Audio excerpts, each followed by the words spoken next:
What's up, y'all? It's Nikki. This is Life Art, and here goes nothing. If you saw one of my other videos, if yes, I'm wearing the same shirt, I get it. There's no signal out here. There's very little time in between trips, so I'm just recording videos back to back and uploading them when I have a chance. Anyway, today's segment is going to be IMO, in my opinion. We are going to be reviewing the Clown Motel. As you may see watching, I put up several videos. So I have a part 1 of just exploring the Clown Motel, part 2, which is our ghost hunt at the Clown Motel, and then this is just going to be a review of our stay. And I'm going to be brutally honest, so please forgive me if I offend anybody or whatever, the people that own it or anything. I don't mean nothing, I'm just being honest about our visit there. So, as already know, as going into it, we already knew it was a seedy motel. It is what it is. We just kind of had to grin and bear it the best we could. And if we felt super uncomfortable, we were going to leave. Probably should have left, but nothing crazy happened. It just wasn't good conditions to be in. Anyway, Clown Motel is a famous roadside motel in Nevada. Tonopah, I think it's called. Tonopah, Nevada. Middle of nowhere, no signal, none of that type of stuff. Very seedy. It's supposed to be haunted.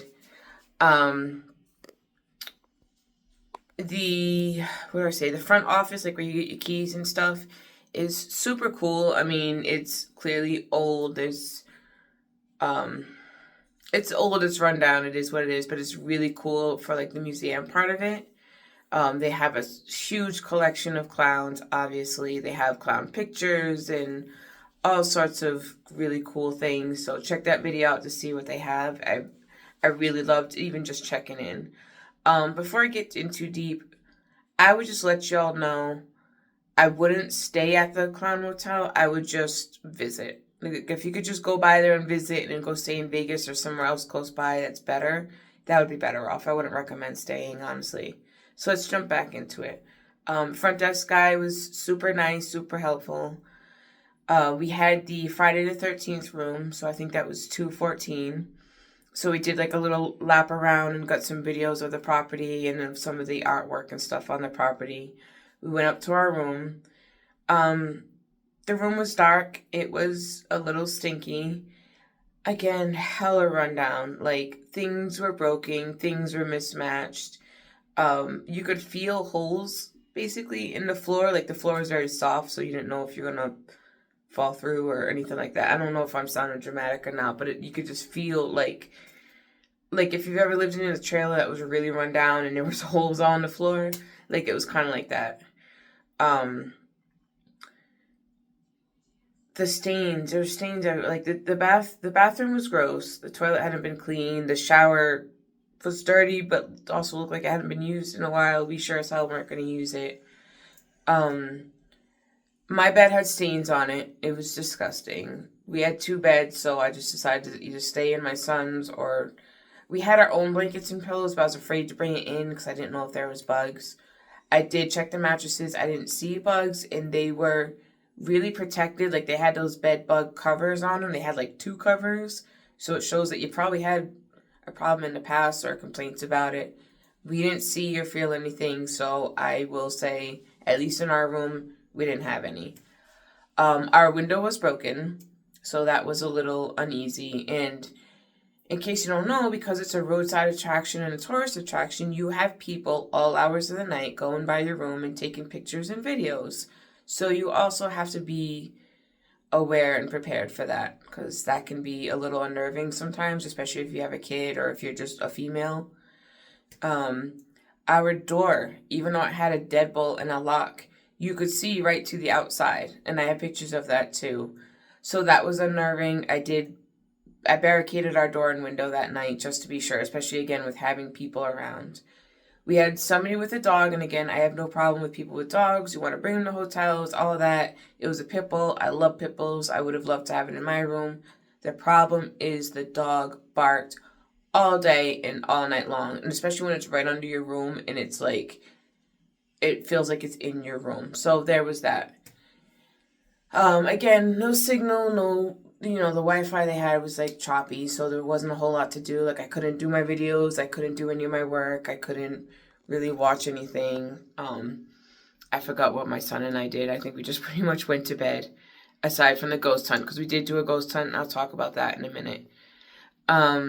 So yeah, our room was gross. I loved it. It had like an old-fashioned refrigerator. It had, I think we had a microwave and a few other things. But yeah, like no channels. No, it was just, it was what it was. And like I said, I expected it. Now, again, I was familiar with that because that's how the roadside motels were that I stayed in as an addict and as a homeless person. So I was very familiar with it. Not something that I wanted to go back to, but familiar. I don't even know how to say it without sounding like a weirdo, but there was almost like a sense of home in a really, no, it just sounds wrong. I didn't want to feel like I was at home, but like I said, there was something familiar about it, and it wasn't so scary. Like if somebody bougie or an upper class or someone who had never experienced that would be very scary. My son was a little unnerved and intimidated by it, but like I said, I felt confident that we were fine. Most of the guests that were there were not seedy people. They were just families. Like we had a group of girls that was passing through. They were doing videos and stuff too. An old couple. There was like a family with their kids. So we didn't feel like at threat necessarily. There was one like unnerving couple, but I felt like I could take them, if you know what I mean. So I didn't feel so uneasy. If I did, I definitely would have left like I did at the other place. And again, we just took precautions and we went into it knowing. It's one thing if you go to a place thinking that you're at a nice hotel, and shady things happen, but when you're in a seedy place and you're prepared for it and you're ready for it, it doesn't hurt so bad. Anyway, we got to explore the property. There were some abandoned trailers behind it that was a little bit creepy. I could see that people were staying there, so I didn't know how I felt about that either. You could say it's abandoned all you want, but I saw movement, I saw lights. I don't think those trailers are haunted. I think there's people or vagrants living there. There was an old graveyard on the property, which I thought was really cool. I just had my questions about the graveyard because y'all say it got washed away and the bodies got washed away and you don't know who's buried there and who's not, and you made the graves yourselves. So if there's no bodies there and if you made the graves yourselves, and they have these ridiculous stories like this guy fell down a mine and blew up on dynamite and all these things, it just felt really silly. Like the Clown Motel at the end of the day felt like y'all made an attraction, like a roadside attraction. Like I don't really feel like it was haunted. I don't feel like the graveyard just seemed like a setup. It seemed like y'all made the graves and made stories to go along with them. Especially like I said, if there's no bodies there and they're all washed away, you don't know who's there and who's not. Why would you have markers with all these things? Like I don't know. It was just silly. And the graveyard came with a pamphlet that told, again, all the stories about certain people that lived there. Ironically, these were the exact same stories that the paranormal expert told us. I could have done that just reading off the pamphlet myself. So, again, maybe he helped write it. Maybe it was just giving some backstory. I don't know. Excuse me. The ghost hunt. So we paid, I think it was an extra $10 a person for a ghost hunt. It was at nighttime. The guy was super nice, and I don't want to knock him down. It just seems silly. My son was all about it. Everything about it was, my son was about it. We did like a ghost hunt in a couple of the rooms, including our room, which was a little weird. We agreed to it, but it just felt weird having strange people in our hotel room. And afterwards, because we were kind of just busy with the tour, we left the room unlocked. That made me feel uneasy too.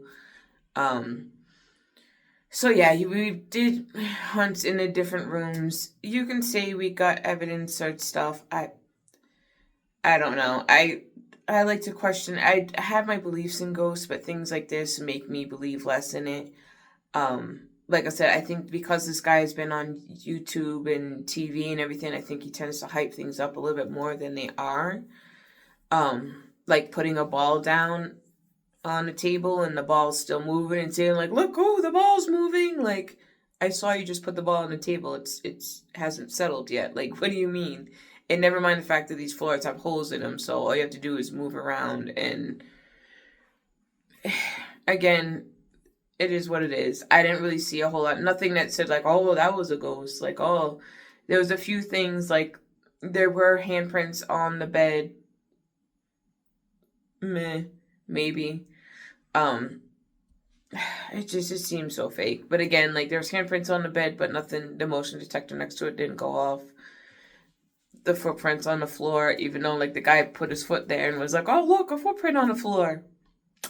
So again, I don't know. And the same with the graveyard. Like we already did a tour of the graveyard during the morning, so we did a second one at night. And he was telling the same exact stories that were in the pamphlet. Like there was nothing new. You didn't stray. It was all the same that we had in the pamphlet, which I could have done. And again, we don't know if those stories or if those people are even real. And I had a little ghost thing. I forgot what the hell it's called, an EMF or whatever it's called. And it said Grace like 2 times. I named Grace, which you would think would have to do with something. I had asked him, is there a Grace here, or is there a Grace associated with this property? And he was like, no, maybe. Well, it must be somebody's wife or mistress somewhere. Again, duh, I could have said that. So I was trying to play into the whole thing, but it just wasn't going anywhere. Again, the guy was super nice, and he did a good job for those that were there. I had so many questions and comments, and I just felt like if I opened my big mouth, I was going to ruin it for everybody else. So I just didn't. I just went along, let them enjoy it. Shot some videos. I'm still going to upload the videos. But for someone who has had hauntings and things in her life, we've been to Lizzie Borden and we've been here, and both places just felt like a roadside attraction. Like y'all were just blowing it up to be something that it wasn't. I did not feel haunted. I did not feel nothing. I think the sketchiest thing that happened was my lotion fell over at one point. But it was on the edge of the table. It was near the AC. I'm pretty sure the AC kicked on and my lotion fell off the table. Like, it was a little tiny bottle that was almost empty. I mean, that was the most activity that I had while I was there, and nothing else. Again, I'm still going to put the videos up, and I don't mean to be a Debbie Downer or a spoiler or anything like that. I'm just letting you know, in my honest opinion, what I have, and I do believe in ghosts and spiritual activity and all of that, but it just felt silly. A lot of it felt like it was more hyped up than it needed to be. We also did another ghost hunt in the ghost office where the clowns are and the haunted dolls and stuff. Again, nothing really happened. But still a cool experience, still cool to do.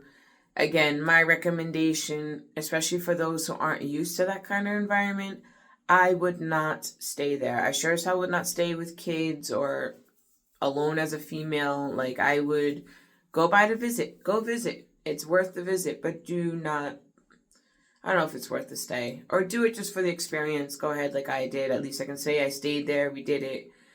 It was all that. But that's all I have to say. I would probably give that place maybe 3 stars, honestly. And that's it. Like I said, we head out on the road after that. We had, I think, another 12-hour drive. So I will tell you about that place next. Thanks, y'all. Bye.